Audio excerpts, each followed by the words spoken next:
But the second part is often companies like to rebrand, and when they rebrand, they tend to change their font. Companies do seem to love their fonts. And with any sort of project, you'll have dozens and dozens of titles, and that can mean a lot of work, clicking along the timeline and then changing the font. Thankfully, again, Adobe has actually thought about that. And so you have a option underneath the graphics menu here, which says replace fonts in projects. So what it does is it gathers all your existing fonts, and then it's up to you to then allocate a replacement font.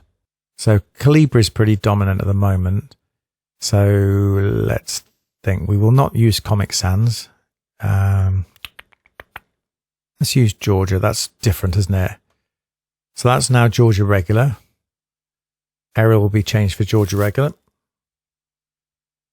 What we'll do is we'll change Calibri Bold for Georgia Bold. Calibri Light. I suppose we'll just have to go, well, let's go for Italic. That'll be obvious then. And again, this can just be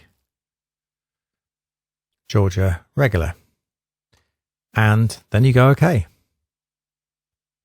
And it should, and as you can see now, you've got all the substitutions within your titles, which is great. So as you see here, it's not really fitted it in because obviously it's a different font.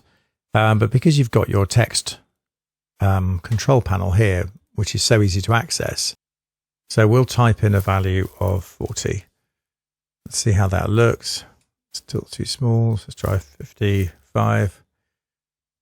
So you could always select the lower half and make that a smaller font. And then you can then just shift it down. So again, you'd need to do this and go through all your text and sort out the spacing and all the rest. But essentially, it's just saved you a huge amount of work.